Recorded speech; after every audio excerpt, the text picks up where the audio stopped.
Mumbai airport पर custom की team ने 3 भारतीयों की तलाशी ली। इस दौरान 4 करोड़ 1 लाख रुपए मूल्य के भारतीय रुपयों के बराबर अमेरिकन डॉलर पकड़े गए। सभी आरोपियों को गिरफ्तार कर जेल भेज दिया गया। यह डॉलर आरोपियों ने बैग, साड़ी और जूतों में छिपाकर रखे थे। महाराष्ट्र में गुरुवार को अंधेरी पूर्व विधानसभा उपचुनाव के लिए वोटिंग हुई। यहाँ से उद्धव गुट की ऋतुजा लटके उम्मीदवार है और उनका जीतना तय माना जा रहा है। उधर शीना बोरा हत्याकांड में सजा काट रही इंदिरावनी मुखर्जी के वकील ने दोहराया कि शीना जिंदा है और उसके सबूत मिले हैं। उनके बयान के बाद एक बार फिर इस केस में ट्विस्ट आ गया। अमृत महोत्सव के दौरान सरकार ने देश की 75 नदियों का जल महाराष्ट्र लाने का संकल्प लिया और लाया भी गया, लेकिन इसमें गोदावरी नदी को शामिल नहीं किया गया, जिसके विरोध में साधु संतों ने सरकार के खिलाफ आत्मक्लेश आंदोलन शुरू कर दिया है। मुंबई के सांताक्रूज फुटपाथ पर 1 साल की बच्ची की किडनैपिंग करने वाली महिला और एक अन्य आरोपी को पुलिस ने गिरफ्तार कर लिया। बच्चों की चोरी भीख मंगवाने के उद्देश्य से की गई थी। मुंबई के वेस्टर्न हाईवे पर एक ट्रक ने टैक्सी को टक्कर मार दी, जिसके बाद टैक्सी ड्राइवर गंभीर रूप से घायल हो गया। उसे स्थानीय रहवासियों की मदद से अस्पताल पहुंचाया गया। इस बीच 2.5 घंटे तक सड़क पर जाम लगा रहा। उधर नरेल रेलवे स्टेशन के पास एक मालगाड़ी में तकनीक खराब आने के बाद करीब आधे घंटे तक रेलवे यातायात प्रभावित रहा। इसके चलते कई गाड़ियों को आसपास के स्टेशनों पर रोक कर रखा गया। बाद में तकनीकी खराबी सुधारने के बाद रेलवे यातायात सामान्य कर दिया गया।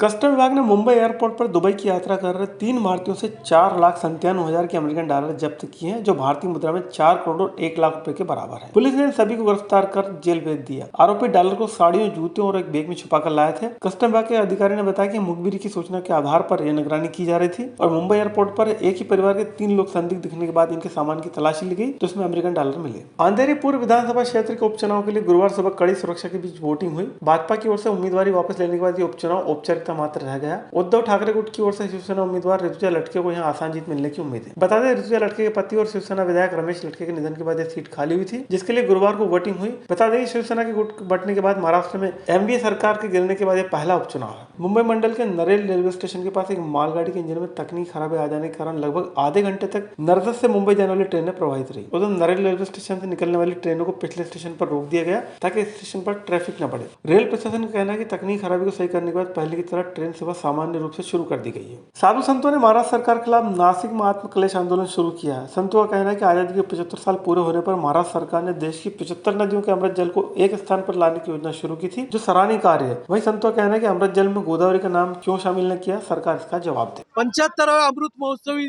दिनानिमित्ताने संपूर्ण महाराष्ट्रातील ज्या नद्या आहे, उपनद्या आहे, यांच्यावर नदी यात्रा करायचं ठरवलंय। या 75 नद्या ज्या संपूर्ण महाराष्ट्रातील आहे, या नद्यांमध्ये गोदावरी नदीचा समावेश नाहीये। गेले काही दिवस झाले आम्ही सातत्याने या शासनासोबत, प्रशासनासोबत पत्रव्यवहार करतोय, परंतु अद्यापही या नदीचा समावेश त्यांच्या GR मध्ये केला नाही। म्हणून आज आम्ही सर्व नाशिककर, साधू महंत, पुरोहित संघाच्या सोबत आज या रामकुंडावर आत्मक्लेश करतोय की या गोदावरी नदीचा समावेश या जी यात्रा आहे, नदी यात्रा, त्यात व्हावा ही आमची अपेक्षा आहे। मुंबई के वेस्टर्न एक्सप्रेसवे पर गुरुवार की सुबह तेज रफ्तार टैक्सी को पीछे से आ रहे ट्रक ने जोरदार टक्कर मार दी, जिससे टैक्सी चालक गंभीर रूप से घायल हो गया। ड्राइवर को स्थानीय लोगों की मदद से नजदीकी अस्पताल में भर्ती कराया गया। इस हादसे के बाद सड़क पर जाम लग गया। करीब 2.5 घंटे तक ट्रैफिक बाधित रहा। ट्रैफिक पुलिस ने क्रेन की मदद से ट्रक व टैक्सी को हटाया। इसके बाद यातायात सामान्य हो पाया। मुंबई के सांताक्रूज इलाके में 30 अक्टूबर के दिन 1 साल की बच्ची किडनैप हुआ था। इस मामले में पुलिस ने 3 दिन की मेहनत के बाद आरोपी महिला को गिरफ्तार कर लिया। आरोपी को पकड़ने के लिए पुलिस ने सीसीटीवी फुटेज देखने के बाद जांच टीम बनाई थी और महज 3 दिन के भीतर ही पुलिस ने आरोपी महिला को धर दबोचा। आरोपी महिला नेहरू नगर स्लम इलाके की है। पुलिस को लीड मिली थी कि आरोपी महिला राज्य के सोलापुर जिले चली गई है, जिसे वहां जाकर गिरफ्तार किया गया। पुलिस ने बताया कि बच्चे की चोरी भीख मंगवाने के उद्देश्य से की गई थी। इस मामले में मुंबई पुलिस ने शरीफा शेख और मुंबई पासवान नाम के 2 आरोपी को गिरफ्तार किया है। उसकी बच्ची है करीब 1 साल की, उसका नाम फातिमा है और उसको समझ में आया कि फातिमा गायब है,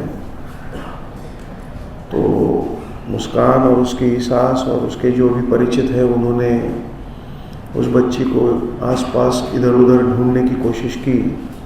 बच्ची न मिलने के बाद दूसरे दिन शाम को सांताक्रूज पुलिस स्टेशन आई और उसने ये कंप्लेंट दिया कि उसकी बच्ची गायब है। सांताक्रूज पुलिस स्टेशन ने किडनैपिंग का केस तुरंत रजिस्टर किया। नेहरू नगर झोपड़पट्टी है, तो वहाँ पे किसी इन्फॉर्मेंट के थ्रू ये पता चला कि जो लेडी दिख रही है वो वहाँ पे रहती है, जिसने बच्चे को उठाया था।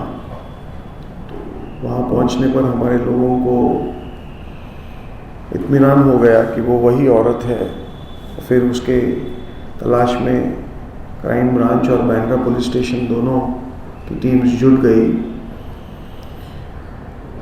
उस दरमियान कुछ तेलंगाना की भी इंफॉर्मेशन आ रही थी, कुछ सोलापुर की भी इंफॉर्मेशन थी।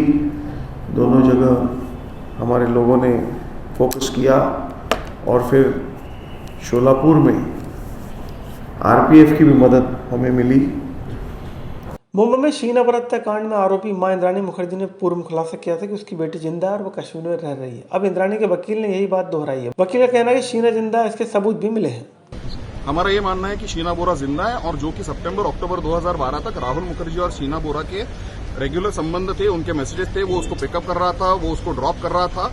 तो जब वो आखिरी व्यक्ति है, उसको देखने वाला, जानने वाला, उसके साथ रहने वाला, तो मुझको लगता है कि ये बात ज्यादा अच्छे तरीके से राहुल मुखर्जी बता पाएंगे कि शीना बोरा जिंदा है कि वह मृत है। लेकिन हमारा यही मानना है कि शीना बोरा 100% जिंदा है।